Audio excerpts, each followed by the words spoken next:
The livestock auction in Tucson was in full swing when Jake Thornton arrived, dust still clinging to his clothes from the 3-day ride. He'd come to buy breeding stock for his struggling ranch, maybe a good horse if the price was right. What he hadn't expected was to find himself standing in front of a wagon where human beings were being sold like cattle. The practice was technically legal in the Arizona territory under the guise of indenture contracts.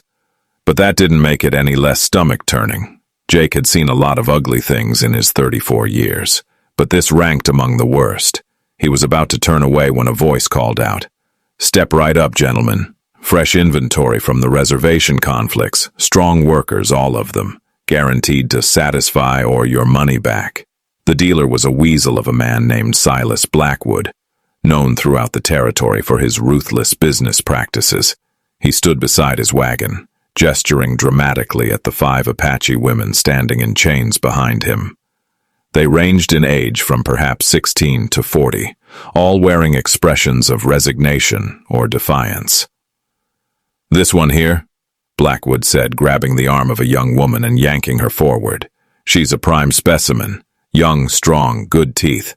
She'll work 15 hours a day and never complain. Starting bid is $300. Jake felt sick, but he couldn't look away. The young woman Blackwood was displaying had dark eyes that burned with barely contained rage. She was perhaps 20 years old, with long black hair braided down her back and a posture that suggested she'd rather die than submit to whatever fate awaited her. "300? Someone in the crowd called out. "That's highway robbery for a squaw."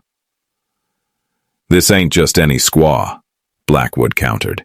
"This here is Kaya, daughter of a chief. She's educated, speaks perfect English, can read and write. You want a house servant who can actually follow complex instructions. She's your girl. Plus, look at her. Pretty as a picture once you clean her up." The way he said it made Jake's skin crawl. He knew exactly what Blackwood was implying, what most buyers would be looking for. "I'll give you 200, a mine owner called out, a man Jake recognized as someone with a reputation for brutalizing his workers.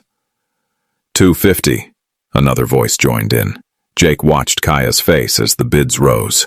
She stood perfectly still, but he could see her hands clenching and unclenching behind her back, the only sign of the fear she must be feeling. When the bidding reached $350, she closed her eyes briefly, as if saying a prayer or goodbye to hope. Something in Jake broke. Maybe it was the way she stood with such dignity despite her circumstances. Maybe it was the memory of his own mother, sold away from her children during the war years. Maybe it was just that he was tired of being a passive witness to cruelty. $500, Jake heard himself say. The crowd went silent. Blackwood's eyes lit up with greedy delight. 500. Now that's a serious offer. Do I hear 550? The other bidders grumbled but shook their heads. 500 was an outrageous price, more than twice what most would pay. Blackwood practically danced with excitement. "Sold. To the gentleman in the back. Come on up and collect your purchase, sir." Jake pushed through the crowd, his heart pounding. What had he just done? He barely had $600 to his name, and he'd just spent nearly all of it on a woman he didn't need and couldn't afford. His ranch was failing, his cattle were dying from drought, and he'd just made the most impulsive decision of his life. Blackwood handed him a contract and a key for the chains. "Pleasure doing business with you, friend. Now remember, this here is a special guarantee. You got 30 days to try her out. If she don't satisfy you in every way, you bring her back and I'll give you a full refund, no questions asked." The way Blackwood emphasized every way made Jake's jaw tighten. I don't need 30 days. This sale is final. Suit yourself, but the offer stands. She gives you any trouble at all, you just bring her back. I got ways of making them more compliant. Blackwood leaned in close enough that Jake could smell the whiskey on his breath. "Between you and me, the defiant ones are always the most fun to break." Jake forced himself not to plant his fist in Blackwood's leering face. Instead, he took the key and the papers and walked to where Kaya stood, her eyes now open and fixed on him with a mixture of fear and fury. "I'm going to remove the chains," Jake said quietly. "Then we're going to walk to my wagon. I'm not going to hurt you, and I'm not going to force you to do anything. Do you understand?" Kaya stared at him, clearly not believing a word. Why would she? Every white man she'd encountered had probably promised safety before delivering cruelty. Jake unlocked the shackles, and they fell away with a clang. Kaya rubbed her wrists, red and raw from the metal, never taking her eyes off him. She was calculating. He could see it, measuring the distance to the edge of town, assessing her chances of escape. "Don't," Jake said softly. "Not here, not now. There are too many people who'd bring you back for a reward. Come with me to my ranch. Once we're there, if you want to run, I won't stop you. But at least give yourself a chance to heal first and have some food in your belly." "Why should I trust you?" Her voice was surprisingly strong, educated as Blackwood had claimed. "You just bought me like an animal." "Because I'm the lesser evil and we both know it. That mine owner who was bidding, he's killed 3 workers this year alone. You wouldn't have survived a month with him. So I should be grateful? Grateful that you saved me from one monster by becoming another? No. You should be suspicious and careful and ready to fight. But you should also be practical.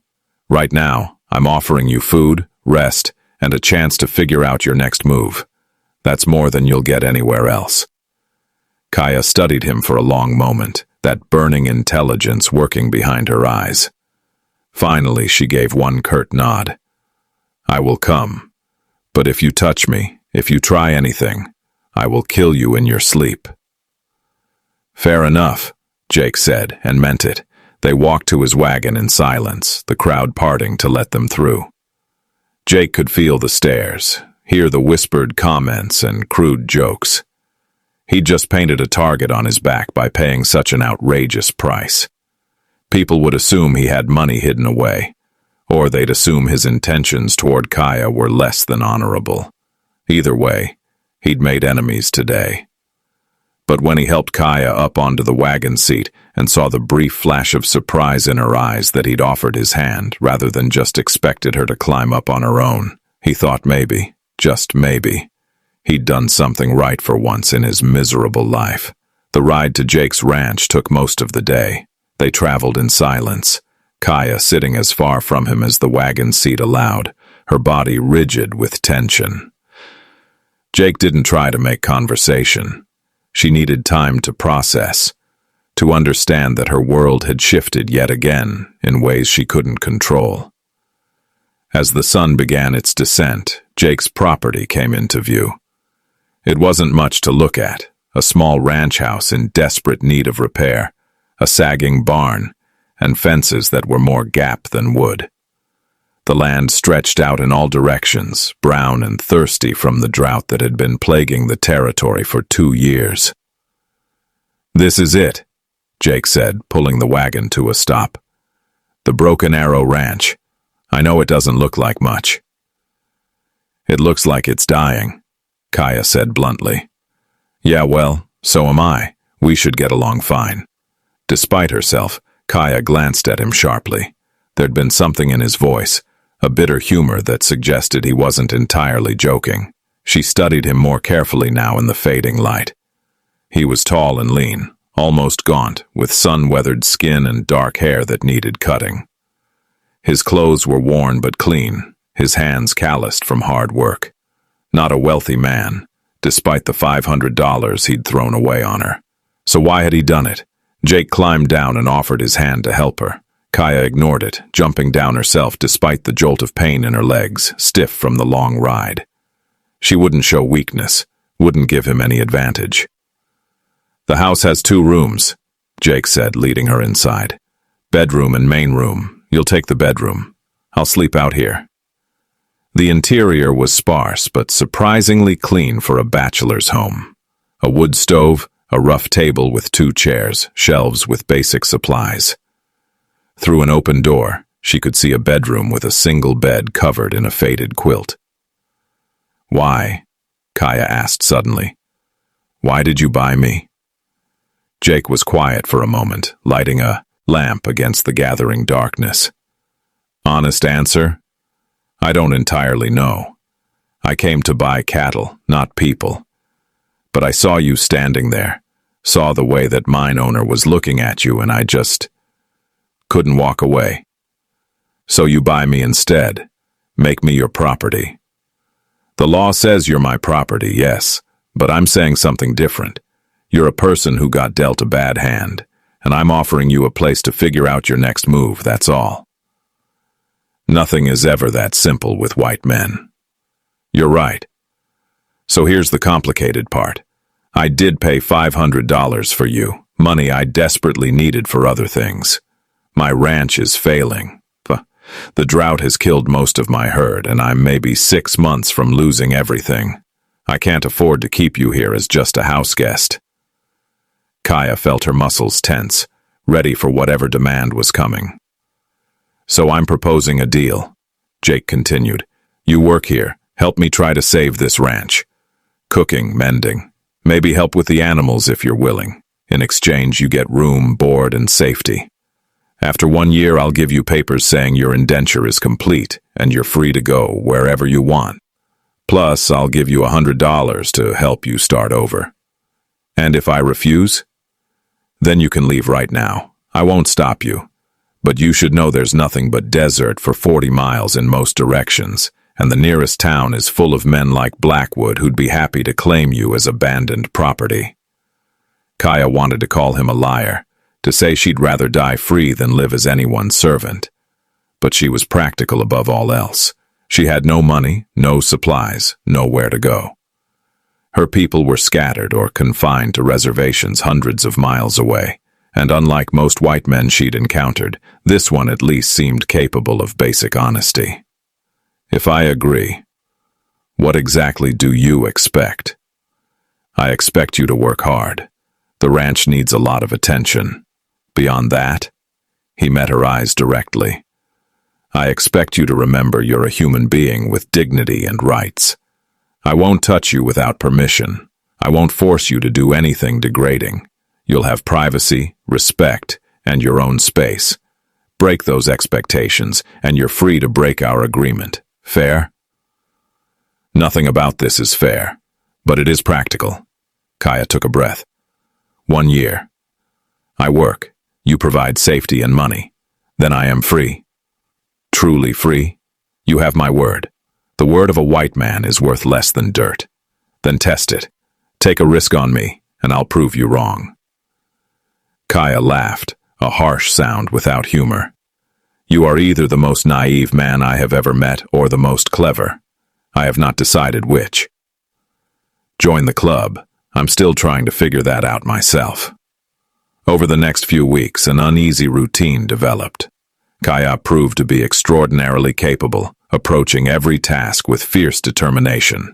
She could cook, clean, sew, and had a surprising knowledge of animals and plants. The garden, that Jake had let go to weeds, was transformed under her attention. The house became organized, functional, almost comfortable. Jake worked from dawn to dusk, trying to save his dying ranch.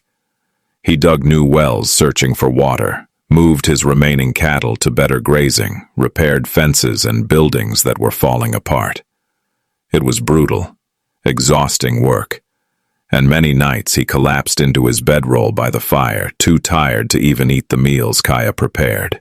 She watched him work himself nearly to death and found herself reluctantly impressed. Whatever else he was, Jake Thornton wasn't lazy. He asked nothing of her that he didn't demand twice over from himself. When a fence post needed setting, he didn't order her to help. He did it himself, even when she could see his hands were already blistered and bleeding. One evening, as she treated those hands with a salve she'd made from herbs she'd found in the desert, she spoke without planning to. "You are going to kill yourself working like this." "Probably," Jake said tiredly. "But if I don't work like this, the ranch dies for certain. At least this way there's a chance.